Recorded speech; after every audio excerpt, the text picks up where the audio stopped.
Today I'm going to be reviewing my Tomsline ADL-1 delay pedal. I just got it in the mail today.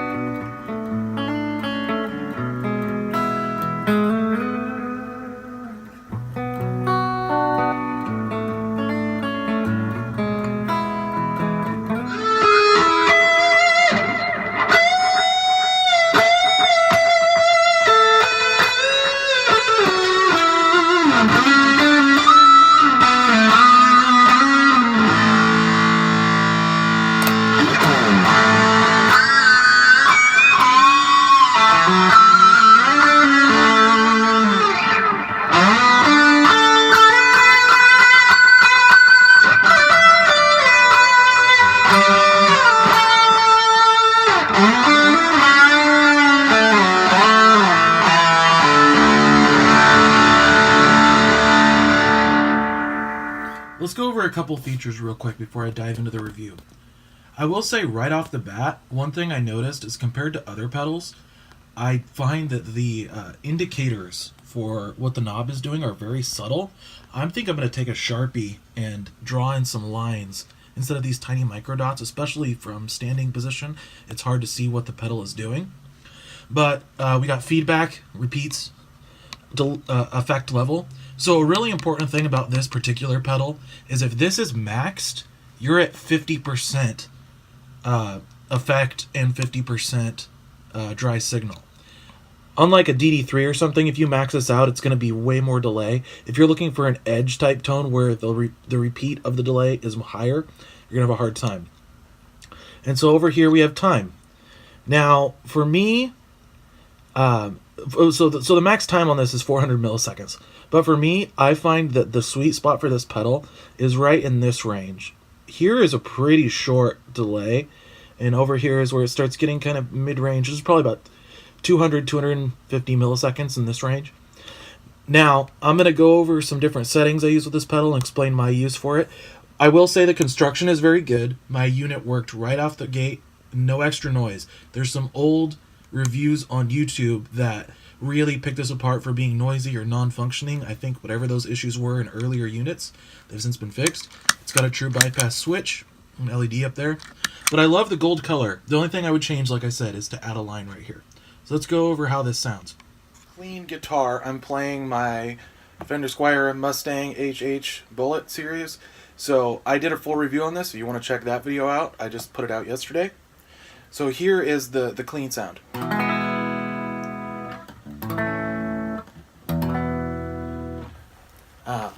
And so that's without the effect on. So here's how I have it set. With the feedback about 4, effect level about 6, and time about 7.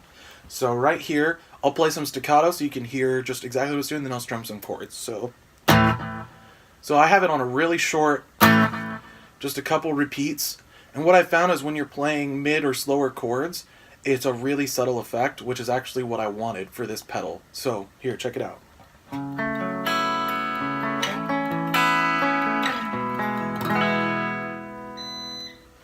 So it's just a very subtle bit of space. On clean, it's a little harder to see that. I'll turn up the mix, repeat, and time and show you kind of what it does as it's a more extreme effect. It has an interesting repeat sound. I don't think I've ever heard a delay sound quite like this with the repeats. So I'm going to crank everything to about 8. So all the knobs at 8. So as you get a lot more attack on the guitar, it does this thing where it goes from being super clean repeats to having papery attack, which is not necessarily a bad thing. I think it gives it a really unique character. But if you're looking for super clean repeats that are like a warmer version of your guitar signal, that's not what you're going to get out of this pedal. So let me do that again.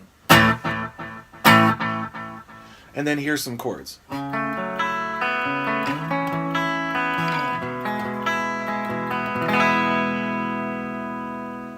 It's not bad. It's just a subtle delay pedal. So compared to other delay pedals that are on the market, it may not be what you're looking for if you're looking for something really vibey. But here, I'll just crank everything to 10 and show you what that does. This does add just a touch of noise, but it's a lot more subtle than in the reviews that I saw. So.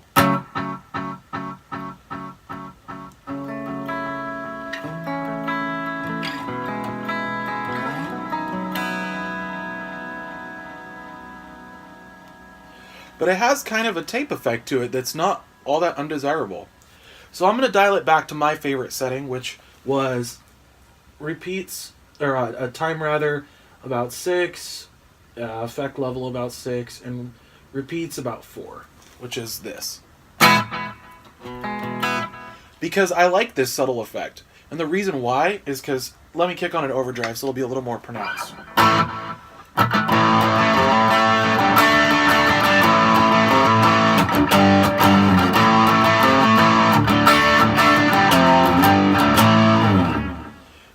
So instead of having kind of a long, very pronounced delay sound, what I have now is a little bit of space, but it has a little more directness than a reverb.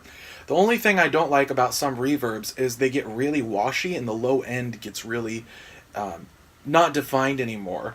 So here, kicking into my high gain, which is 2 stacked overdrives.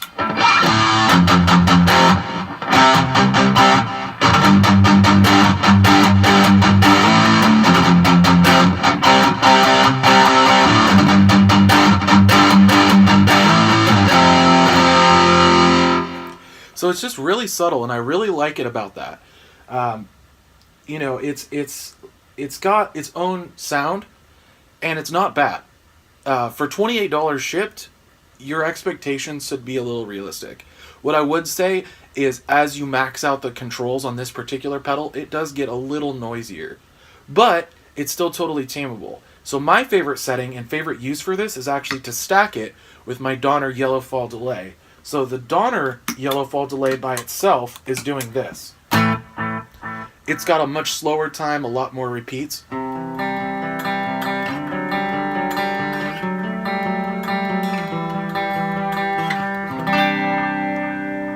It also has a much warmer repeat sound, but it's a lot longer. But here's both of those together now. Now I've got that Roland space echo kind of tape echo with the 2 delays bouncing off each other, and I really like this effect.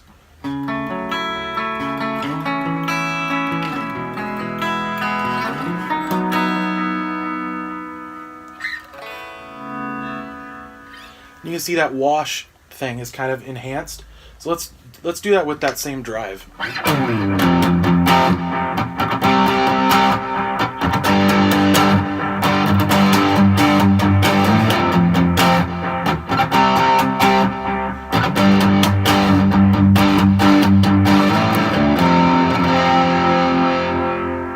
Again, I'm going for more of a reverby sound than this all-out madness with ambience, but by kicking on both drives and playing some lead, this is what that sounds like.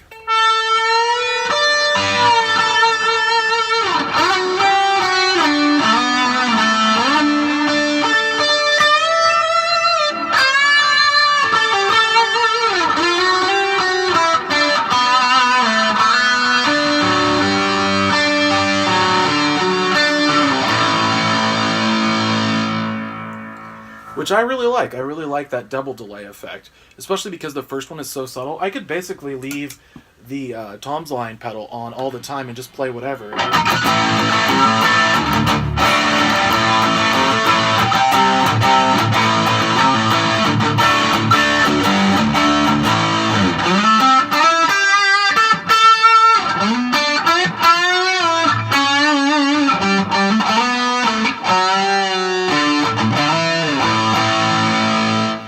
So it's actually a pretty cool little delay if you're using it at the more subtle settings.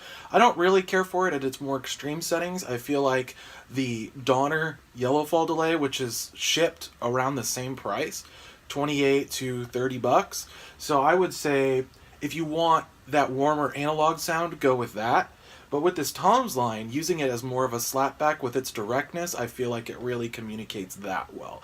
And that sound, I think, is what it's really useful for, and what it'll be in my rig, is almost slapback, just really subtle, nice for chordal work, nice for with gain, and it's just... that's it. I mean, for what it is, it came packaged well. Here's the box. A lot of my micro pedals, because this isn't quite micro pedal size, a lot of my micro pedals come in these tiny little boxes with minimal packaging. This comes packaged really well. It has double styrofoam that are fitted to the pedal. So really, oh, and here's those, for example. It comes packaged in these, the instruction manual. I think just the important takeaways are it sounds better when it's subtle. It has its own sound as you crank it up, but it's not nearly as noisy or non-functioning as some of the other YouTube reviews have shown. So, if you're looking for a really subtle delay, it's easy to dial that sound in. Unlike some pedals, I've found I really have to minimize certain settings to find that.